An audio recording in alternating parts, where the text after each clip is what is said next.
nosotros el compañero Luis Lucho Roa, compañero abogado, profesor, consultor, asesor. Tenés un currículum larguísimo, Lucho, y es un honor tenerte con nosotros. Bienvenido. Además porque has trabajado con el sindicato, has estado también en materia de capacitación, y claramente te necesitamos para charlar sobre estos temas de coyuntura. ¿Cómo estás? Bien, bien. Se resuma peronista hincha de Boca. Listo, listo. Para la próxima ya hacemos así. No sé, que genero bronca tal vez de un lado o de otro, pero bueno, hay que Pero es bastante aguantársela. abarcativo, ¿eh? Peronista Sí, sí, los peronismos. Los peronismos, claro, los tal cual. peronismos. Así que sí, es una categoría demasiado, extremadamente amplia. Bienvenido. Gracias, muchas gracias, en serio. Luis, gracias por venir. Bueno, un poco, nada, para charlar este tema que está en boca de todos, porque nuevamente estamos en un momento donde la política entra a las casas, ¿no? Y se discute en las casas mismas, y claramente en los sindicatos hacia adentro hay como temas que nos impactan directamente, porque claramente hay una agenda que de repente empieza a hablar de ultraactividad, empieza a hablar de convenios colectivos de trabajo, cuestiones que parecía que estaban saldadas, que de repente se ponen en duda en la boca de algunos candidatos también, pero tal vez tu visión, vos que estás bastante cercano también a las bases de diferentes sindicatos, de este momento en que estamos atravesando, ¿no?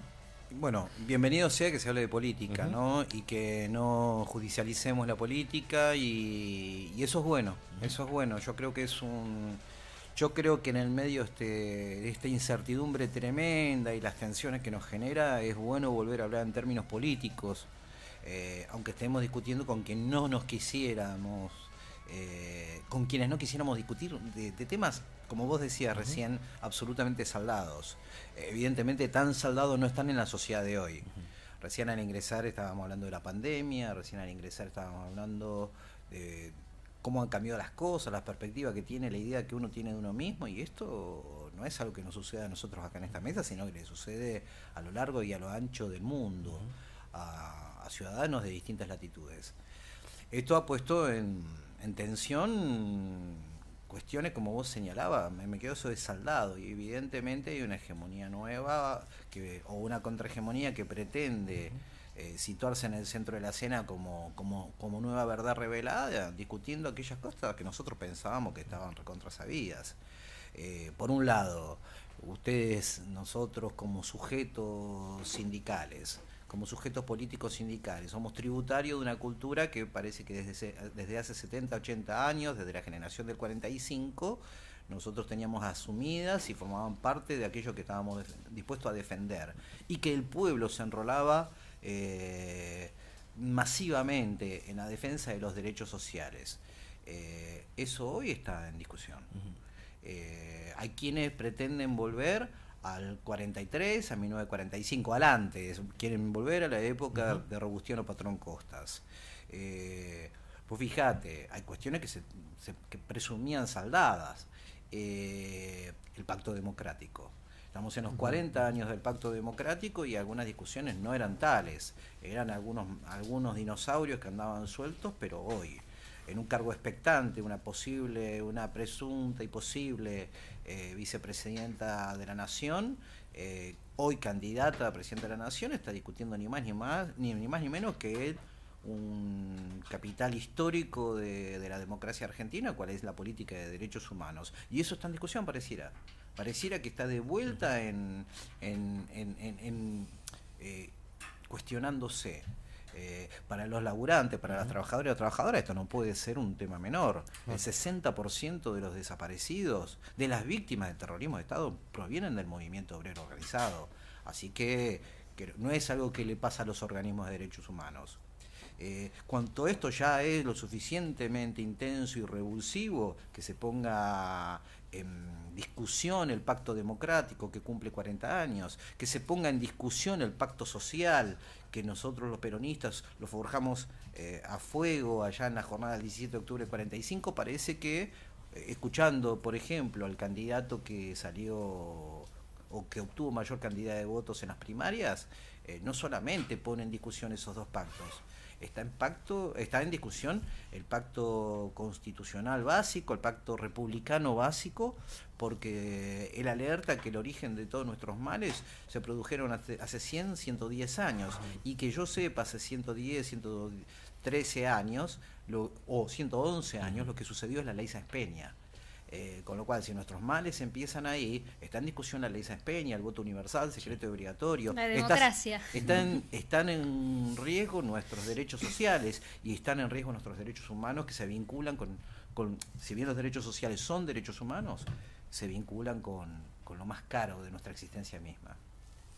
Sí, esto que vos mencionás habla también de una historia que no hay que relajarse en cuanto a la construcción de la historia, ¿no? Es algo que está en movimiento y quizás haya como habido una relajación en cuanto a estas causas, estas conquistas que hemos tenido a lo largo de la historia, que obviamente requirieron mucha militancia, hasta sangre en las calles, y quizás este germen de derecha quizás no es totalmente consciente, el votante de derecha no está totalmente consciente de lo que está lo que está votando, ¿no? Más que nada, no sé si militando tanto.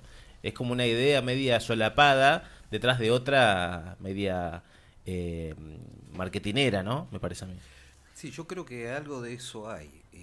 Mirá, lo primero que yo, más allá que seamos tributarios de los peronismos, a mí el ABC del peronismo da cuenta de que jamás uno debe burlarse de la voluntad popular. Las urnas son sabias, y eso para mí es indiscutible. Después discutiremos cómo se llegó a esto, y creo que en ese paso estamos. Esta es mi humilde opinión, creo que la política tradicional, porque para mí no existe una casta política, no existe eso, la política tradicional no escuchó al candidato de la ultraderecha, al que más votos obtuvo. Del mismo modo, creo que tampoco lo hicieron sus votantes. Y ahí está una paradoja. Hay un voto que ya no es nuevo. En el 2015 hubo un voto emotivo, que hubo una inflexión en las características del voto, entre el voto militante, el de la racionalidad política, versus un voto emotivo. Evidentemente, algo de eso se empezó a instalar en nuestra sociedad, como en otras sociedades también. Lo que sucede es que, como decíamos recién, la pandemia, la incapacidad que ha tenido en los últimos 2 gobiernos democráticos, uno por voluntad decisiva de querer torcer el rumbo del modelo económico y el modelo social, y otro porque no supo revertir esa herencia que le dejaron. Pero los últimos 2 gobiernos democráticos dejaron un sabor a poco en grandes contingentes, en un universo muy grande de la sociedad. Algunos nos señalan a los jóvenes. Yo no sé si son solamente los jóvenes. Vos fijate que el candidato más votado en las PASO ganó en las villas y ganó en los barrios pitucos, como se dice ahora. Claro, dentro de ese tercio no están solamente los jóvenes que militaron el voto de Milei, que vienen militando hace mucho tiempo ese voto de Milei, sino que dentro de ese grupo hay mismos trabajadores, hay gente de barrios carenciados, hay de todo. No se puede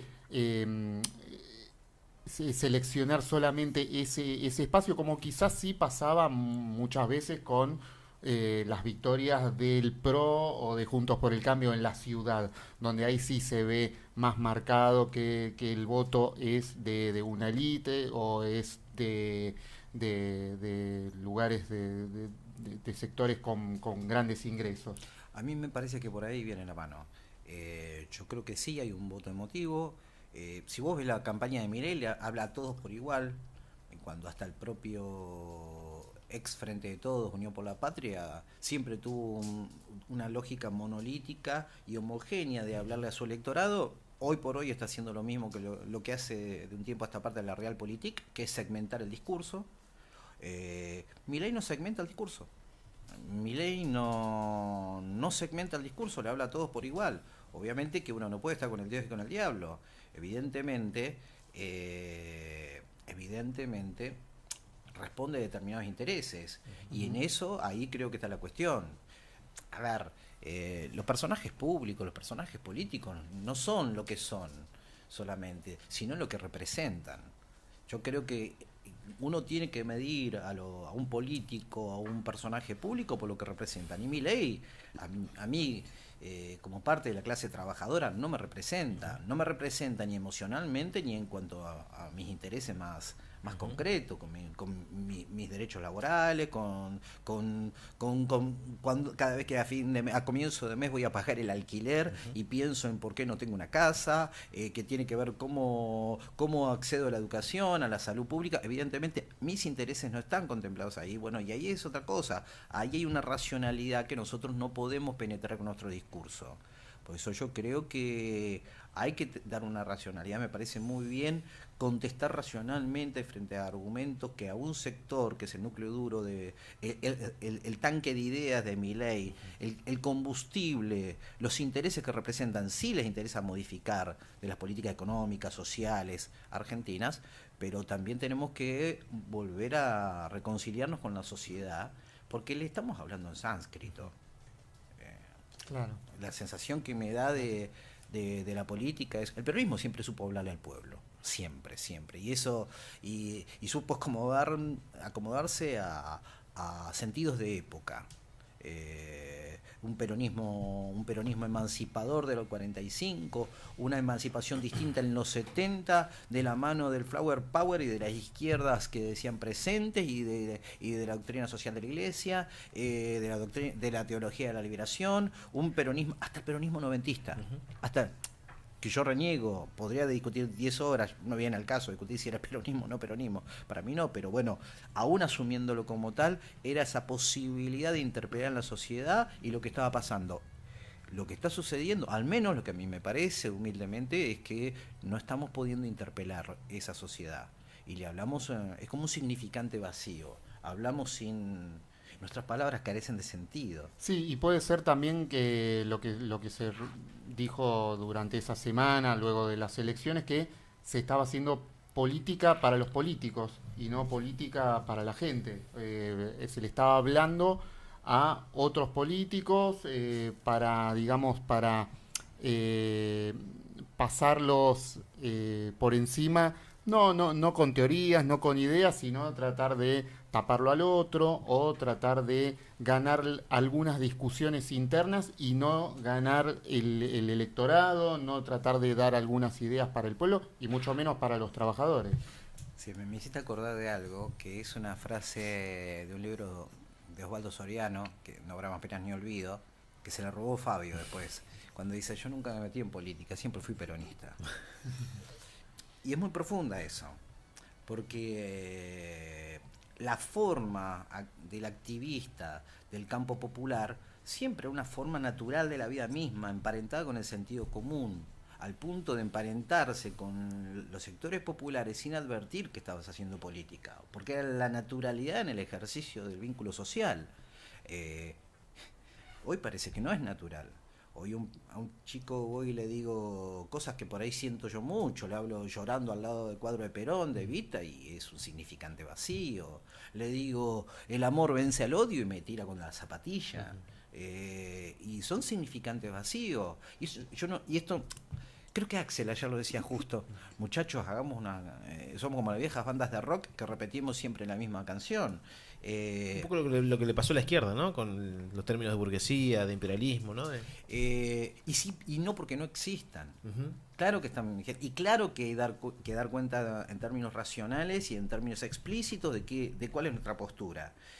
Pero creo que ahí hay un voto reactivo que nosotros tenemos que interpelar de alguna manera.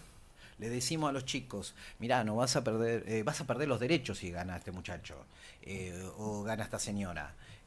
¿Cuáles? Hace 2 o 3 semanas comencé un curso en la Universidad de Moreno, soy profesor ahí. Levantan la mano quiénes trabajan la mitad del curso, quiénes están registrados, quiénes están, el mal llamado en blanco. Odio decir blanco o negro porque no me parece. Hay que deconstruirse en todos los órdenes del lenguaje. Levantó la mano un solo chico. Ese chico es el único que sabe lo que es un aguinaldo. Ese chico es el único que sabe lo que son las vacaciones. Pero todos saben lo que es el trabajo, al menos de los que levantaron la mano. Es decir, vas a perder los derechos. ¿Cuáles? vas a perder los derechos. Y esto es algo que le cuesta mucho a los sectores populares, a la política y los sectores populares.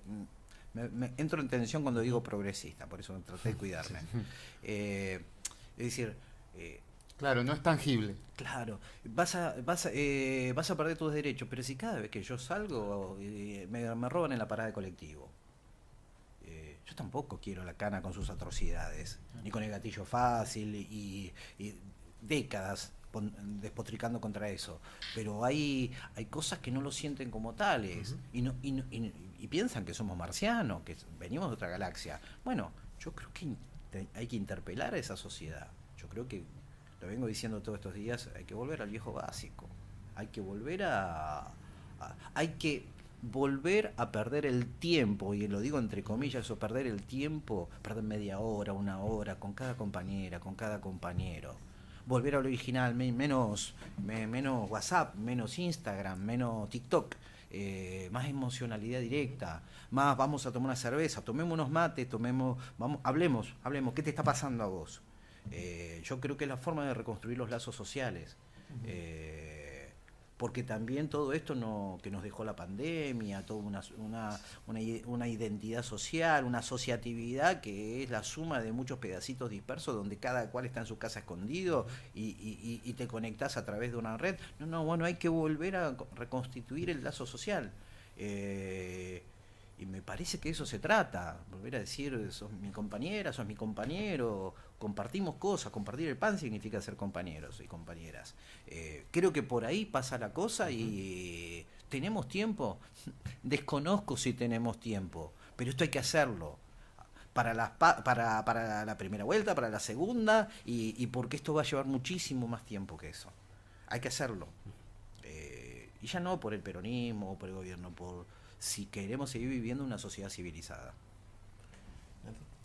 Sí, pensaba en esto que comenzamos a hablar, ¿no?, en relación a las reformas. Bueno, la reforma vuelve otra vez a través de estas propuestas, ¿no?, de estos candidatos y candidata, ¿no?, en relación a la reforma que para nosotros implica, o sea, lo primero que pensamos es pérdida de derecho.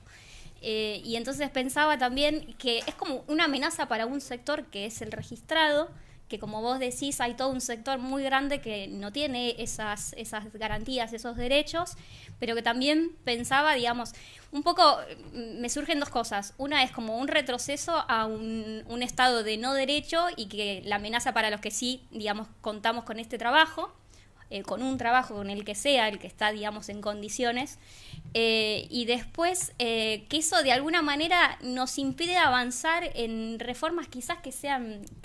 que conmuevan, o sea, que conmuevan, no, que convoquen inclusive a nosotros mismos con mejores posibilidades de trabajo, ¿no? No sé, hace poco se habla de la jornada reducida, de, digamos, la distribución del trabajo en términos de reducir esa jornada, o pensaba también en las demandas feministas en relación a, digamos, las tareas de cuidado y, digamos, de que aparezcan otras cuestiones que están vigentes, que se empiezan a hablar, pero que finalmente en estas propuestas lo único que hacen es, si se quiere, postergarlas muchísimo más, o la discusión, porque estamos de alguna manera volviendo al no derecho, al piso de no derecho, digamos, con estas propuestas que venimos escuchando, digamos, hacia las elecciones. Y que tampoco, digamos, no solo nos afectan o nos amenazan a nosotros, el trabajadores registrados, sino que tampoco puede convocar a ese sector que es no registrado, que trabaja en negro o que, digamos, no tiene condiciones mínimas. Pero que sería un gran punto, digamos, poder pensar en una reforma que también sea, o sea, que convoque a todo ese sector que no está trabajando en condiciones de garantías, ¿no?, mínimas, digamos, para la supervivencia.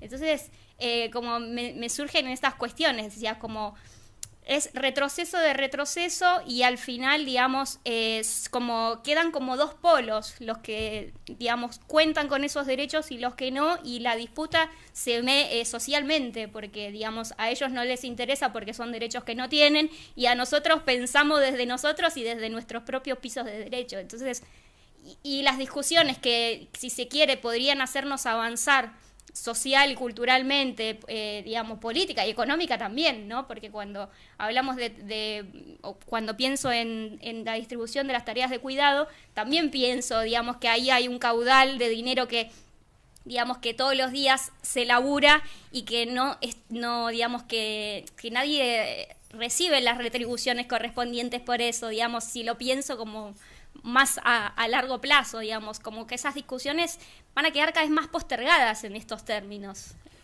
Tiraste un montón de temas y no sé por cuál empezar, pero porque es muy interesante. A ver, creo que el neoliberalismo ha logrado algo que eso constantemente nos madruga. Lo hicieron en los 90. Van a decir que estoy esquizofrénico porque recién hablé de los 90 y el peronismo y ahora el 90 del neoliberalismo. Bueno, dejemos esa disputa conceptual en otro momento que ya da para mucho, pero el neoliberalismo siempre tuvo en los 90 y en el 2015 tuvo una habilidad que es la de vender un beneficio futuro. E incluso te dice, es necesario sufrir hoy para ser felices mañana. Ahí podemos meter en el paquete la teoría del derrame, y que dice, es necesario sufrir hoy para que la copa se empiece a llenar de riqueza y un día la copa derramará. Era como decía Néstor, ¿no? La copa estaba pinchada, estaba rota, algo le pasó a la copa. Pero tiene esa habilidad para decir, hoy no va a pasar nada, ni mañana, pero tenemos que sufrir mucho para llegar a... Lo dijo Carlos Rodríguez ayer, que es el principal asesor del candidato más votado. Lo dice esa 35, 40 años. Lo dijo Carlos Rodríguez, que es su principal asesor económico, y habló de dolor. Es necesario mucho dolor. Es muy fuerte eso. Dolor. Es necesario dolor para salir de esto. A ver, Keynes decía, por ejemplo, que en el largo plazo estamos todos muertos. Sí. Y eso es básico. Evidentemente no hay una sola salida de esto. Pero lo otro, referido a lo que vos sostenías, es que desde los 90, fundamentalmente desde los 90, con respecto a los derechos sociales fueron desmontados en los 90, ¿sí? Y lo que se planteaban, yo me acuerdo haber un viejo trabajo que hice, lo debiera buscar porque tiene una actualidad interesante, decía, derecho al trabajo, del derecho al privilegio. Es decir, hay una construcción ideológica alrededor de los derechos laborales que en realidad son un privilegio. Eso viene de von Hayek, al que el candidato más votado le roba ahí y le hace control B, control C. Von Hayek sostenía que la injusticia social era una inmoralidad. ¿Cómo le vamos a quitar? Le vamos a quitar cosas a los que tienen para dárselas a los pobres por el mero hecho de haber nacido como tales. Es una brutalidad que hoy hasta suena de moda.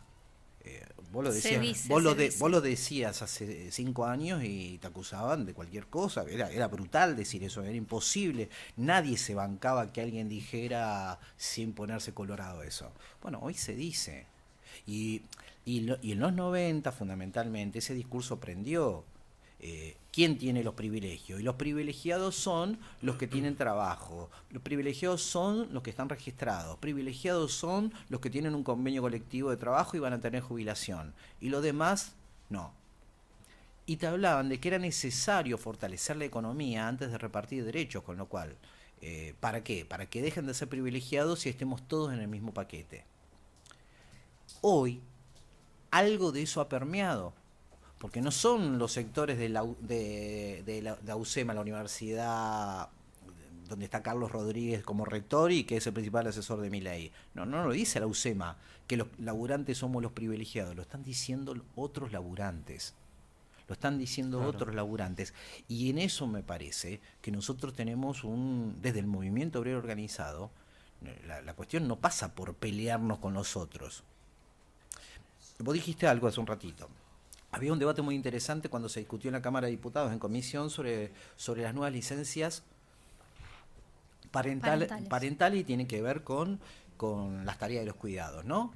Y estaba la discusión en torno de los monotributistas sociales, los movimientos sociales, y el planteo era construir por momentos parecía que el planteo era construir un derecho del trabajo paralelo al ya existente, solamente para los monotributistas y para los movimientos sociales, para la informalidad.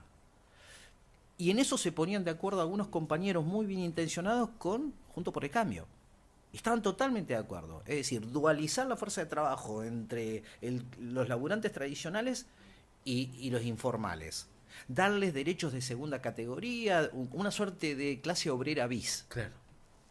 Y cuidado con esa dualización. Nosotros no tenemos que caer desde el movimiento obrero en pisar esa cáscara de banana de la dualización. Nosotros tenemos que ir a buscar, a rescatar porque creemos que tenemos un fundamento histórico para decir, desde el cual decimos cosas que tienen sentido, a esa clase obrera informal. Y en eso decirle, mirá, ¿sabés qué? Yo sé que vos querés rifar todo si total no tenés nada. Pero el día que vos te vayas, el día que vos rifes, vas a rifar lo que yo tengo. Y en eso te necesito del mismo bando. Y para pelear por todos. Por eso yo creo que el movimiento obrero organizado se tiene que hacer cargo de esa agenda. Acá no pasa por darle a los monotributistas, los 3 millones de falsos monotributistas, que en realidad es relación de dependencia trucha. No pasa por darle algunos derechitos de segunda categoría. Pasa por incorporarlo al nudo troncal del derecho social, del derecho al trabajo, porque son trabajadores con todas las de la ley. Bueno, hay que hacerles sentir que la ley también es para ellos, que esa ley que protegemos significa muchas cosas, y que si a nosotros nos sacan los derechos que tenemos, ellos jamás van a tener lo que nosotros tuvimos, y nosotros vamos a perder lo poco que nos queda. En este último tiempo mencionabas, bueno, como historia próxima a los últimos 2 gobiernos, ¿no? Y que claramente se evidenció una crisis de partidos, ¿no? Que antes quizás no era tan evidente, que antes era muy claro que había 2 partidos fuertes en el país y, bueno, disputaban el poder. Hay como una crisis y el armado de frentes ahora es muy común. En esas crisis, obviamente crisis de instituciones, de todo el tipo de instituciones, nuestras también, sindicales también, con crisis del movimiento obrero, surgen estas derechas, ¿no? Un poco lo que decíamos al principio también, marketineras que de repente discuten instituciones como la iglesia, como la doctrina social de la iglesia, como la justicia social, como nada. ¿Notás que desde el movimiento obrero se lo vio venir, o se lo ve venir, o se lo piensa de alguna manera en las bases o en las cúpulas mismas? El tema de che, está creciendo algo que no podemos controlar, que no sabemos cómo encararlo, que sí, nos juntamos y lo vemos y lo tratamos de analizar, pero no podemos encontrar la vuelta que hace que un trabajador con tradición peronista, con estos mal llamados privilegios, ¿no? de ser trabajador registrado, vaya a votar a un tipo que le está diciendo, che, mirá, te voy a sacar todo lo que tenés, y sin embargo consigue su voto. ¿Cómo ves vos desde tu cercanía con las bases de los sindicatos, con los trabajadores y trabajadoras en ese de vuelta?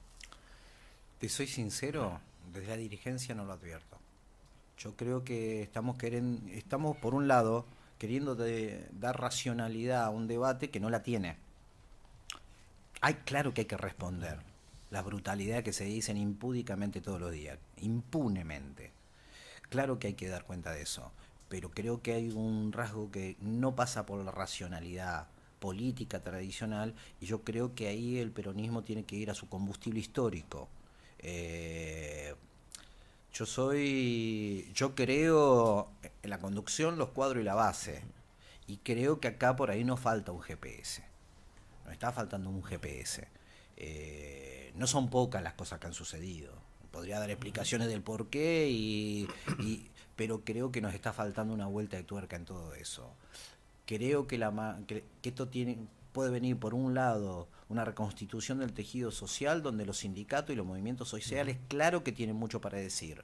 Los sindicatos han perdido la espesura que tenían en la década del 70 o en la década del 40, pero todavía tienen una materia pendiente que no la puede dar ningún otro sector en la sociedad. Concretamente, interpelar al capital.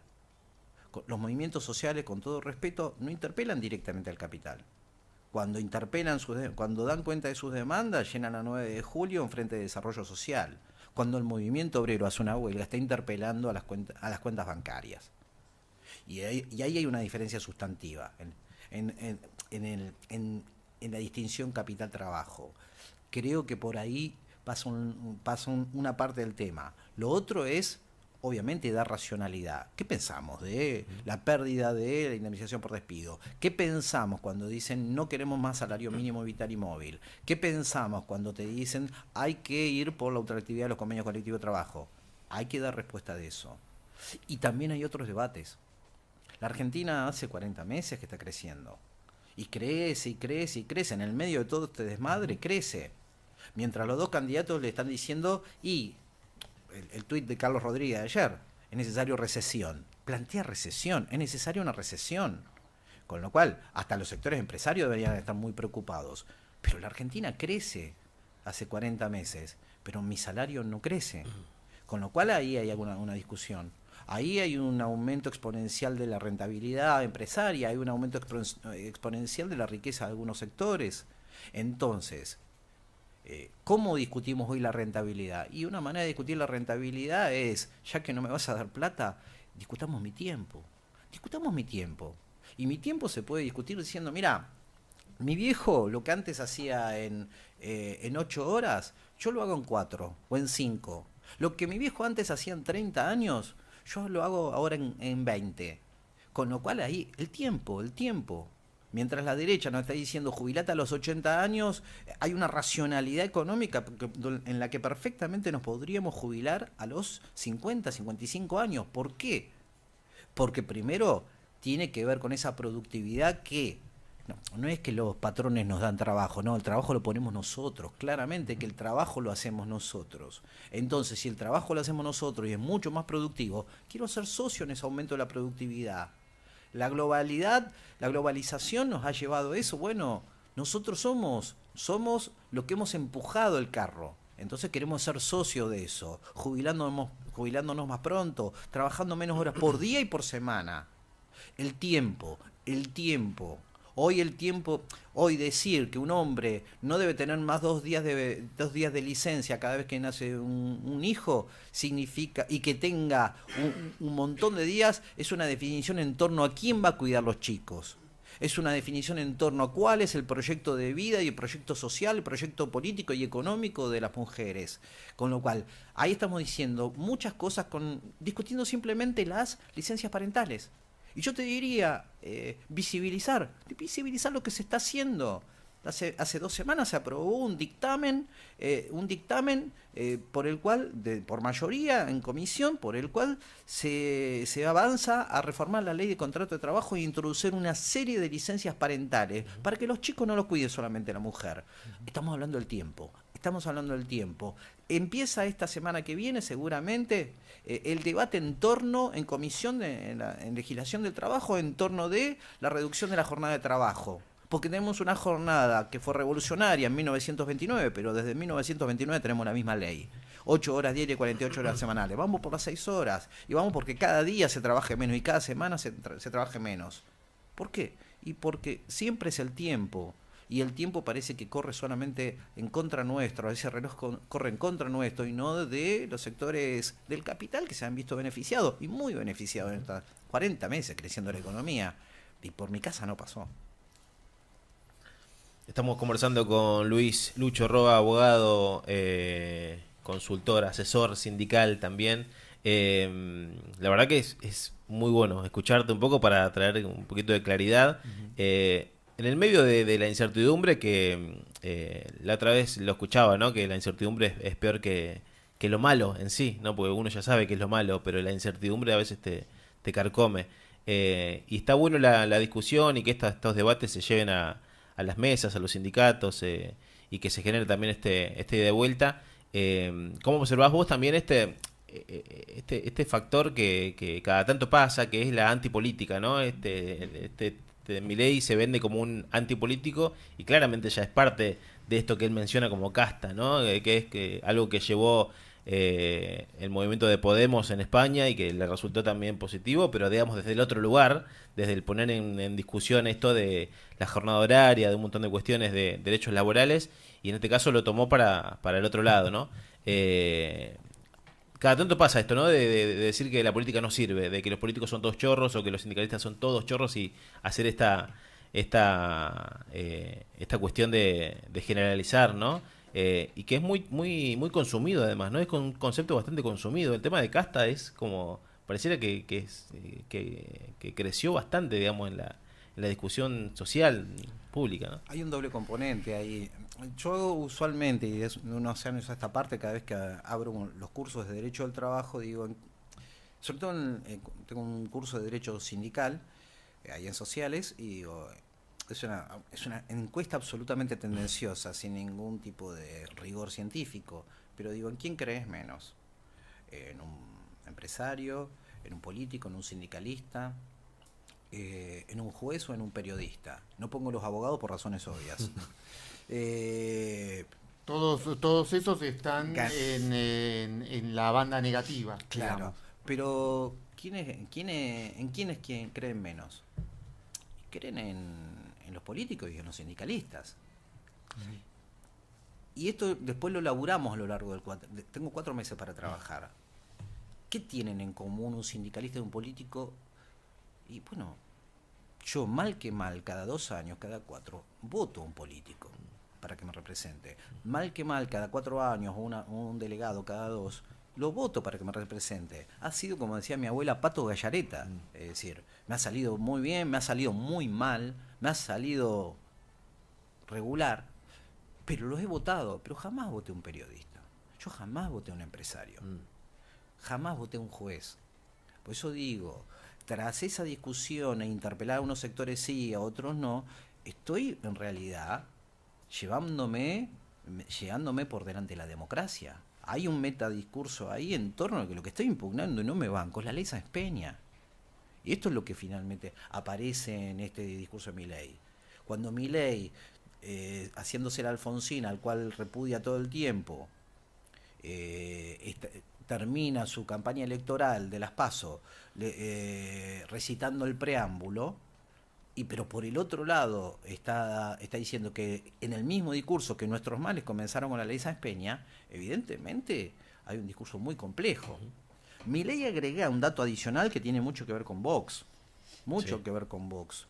Es decir, cuando Milei dice, y esto lo tenemos que trabajar, cuando Milei dice somos superiores moralmente, somos superiores estéticamente, ahí hay algo que tiene que ver con un discurso muy furioso, que tiene que ver con un momento de la historia que se emparenta y es muy parecidito a esto. No fue la pandemia, fue la crisis del 29 aquella vez. Es la Alemania de 1933. La superioridad que buscaba en la, entre comillas, raza judía, el origen de todos los males y la explicación de todos los problemas. Bueno, ahora hay una casta difusa que él mismo integra. Yo creo que hay un discurso fuertemente antidemocrático que está ahí. Creo que nos pueden rescatar de esto las mujeres. Hay una sensibilidad adicional en las mujeres ahí que creo que puede ser muy importante. No solamente por el discurso de géneros, no solamente por las demandas recientes, sino por aquellos discursos más antiguos, es decir, por esa sensibilidad más básica. Es decir, hay disparates que puede decir un tipo que solamente tiene 4 perros con nombre de nazis de mercado, es decir, pero una mujer que sabe lo que es tener un hijo, tener una hija, criarlo, o lo que es la sensibilidad, aquella que no quiere tenerlo porque no tiene ganas, su sensibilidad es distinta para conectarse con el mundo. Yo creo que ahí hay un reservorio interesante. Como hay un reservorio muy interesante en la militancia política y sindical que todavía que se conmueve cuando vemos a una persona muriéndose de hambre.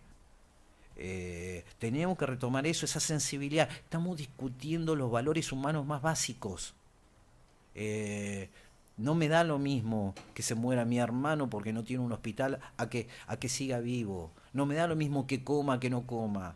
No me da lo mismo. No me da lo mismo ver a mi pueblo sin laburo que a mi pueblo con laburo. No me da lo mismo. Y eso nos tiene que indignar, nos tiene que potenciar, nos tiene que llevar a un lenguaje que recupere el humanismo más básico. Porque te digo, del otro lado está esto que cuando dice somos superiores estéticamente, moralmente, porque van de la mano lo moral y lo estético. Y No, la verdad que no. Cuando yo me miro al espejo, no tengo ojos azules. Para ir un poco cerrando y volviendo al peronismo, que entiendo que está en este momento, ¿no? Observando el panorama constantemente y viendo de qué manera reconstruirse. ¿Pensás en un futuro del peronismo reconfigurado un poco, adaptándose a las nuevas realidades, con esto que mencionamos, ¿no? Del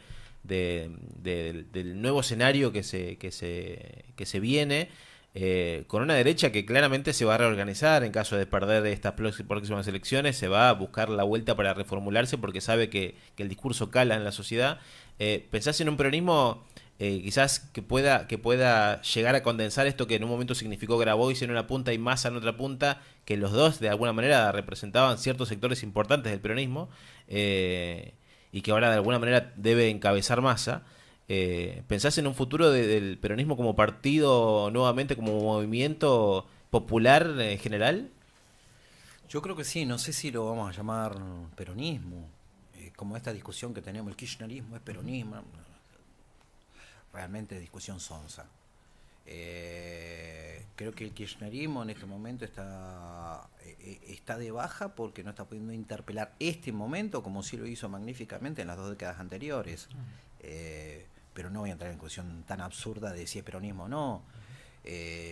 Hablemos del campo nacional y popular, del recupero de nuestras tradiciones, de lo que fueron las contribuciones del siglo XIX, de lo que fue Dorrego, de lo que fue Rosas, con esas pinceladas jacobinas, aunque parezcan contradictorias por momentos, con el Chacho Peñalosa, con Felipe Varela, hasta con Hipólito Yrigoyen.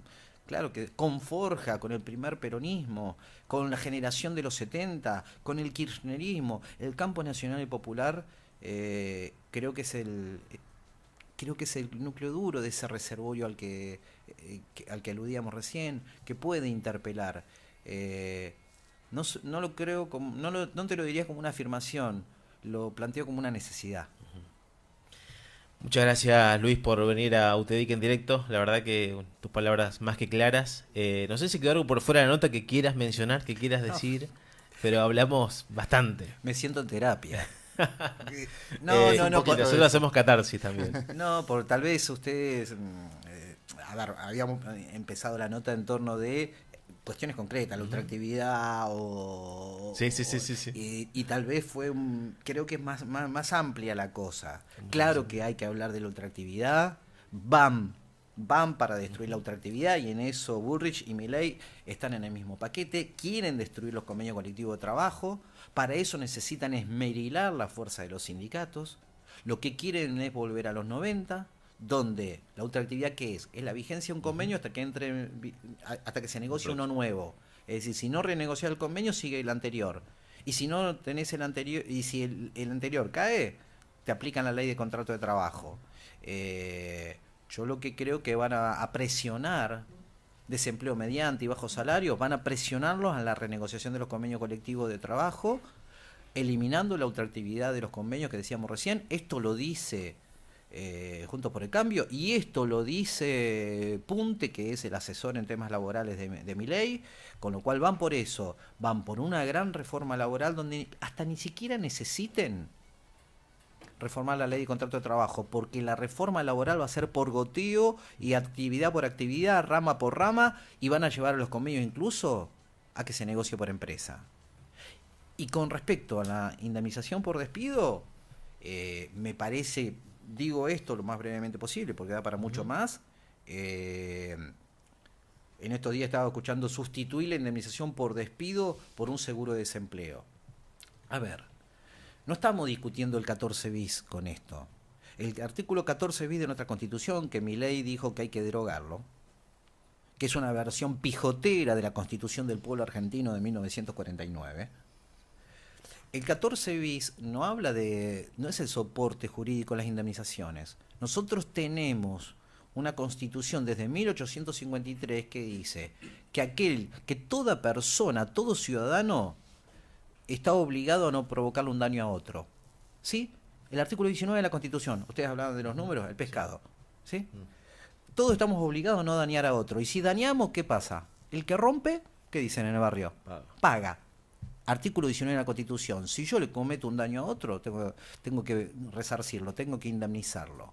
Si el empleador rompe sin ningún motivo un contrato de trabajo, lo tengo que indemnizar. El 19 es la razón de la indemnización. El 14 bis dice otra cosa más.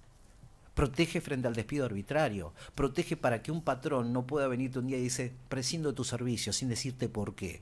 Eso es una tragedia en la vida de cualquier ser humano y más en una familia. Y ahí volvemos a la sensibilidad básica. Es el 19 de la Constitución y el 14 bis. Y no tiene un corno que ver con lo que dice en la plataforma de La Libertad Avanza en torno de un seguro de desempleo. La indemnización por despido repara el daño de haber perdido el trabajo. Me están reparando todo lo que hice. Un seguro de desempleo simplemente me da un beneficio social, un beneficio de la seguridad social por estar sin trabajo. Son dos cosas absolutamente distintas, porque estoy en paro, como dicen los españoles. Podríamos hablar mucho de esto. Me quedo con algo. Estaba recitando ahí el preámbulo de la Constitución. Hay una perlita en la Constitución de 1853 a la que yo critico mucho. En un momento dice asegurar los beneficios de la libertad para nosotros, para asegurar los beneficios de la libertad. Es decir, que la libertad no sea solamente una entelequia que tienen algunos, los que tienen plata. Es decir, la libertad la tenés que tener vos, tenemos que tener todos, aún los que no tenemos nada en la billetera. No tienen que asegurar los beneficios de la libertad, porque si no la libertad es simplemente un discurso vacío. Clarísimo, Muchísimas Luis. gracias. Te agradecemos un montón por haber pasado. No, gracias a usted. Y te podemos seguir en las redes, porque sos muy activo en las redes sociales. Ah, pero en las redes sociales somos todos campeones. Somos todos cracks. Bueno, te agradecemos un montón. Te estaremos llamando porque post elecciones también tendremos que hablar, sea como sea. Así que te agradecemos un montón que hayas pasado. No, muchas gracias por el tiempo. Gracias. Ahí pasaba Luis Ro, abogado y compañero de acá de UTEDIC, Capital Federal. Bueno, vamos a un pequeño cortecito. Bien, vamos con de nuevo dúo para que le salga la cueca. Ya venimos. Muy bien.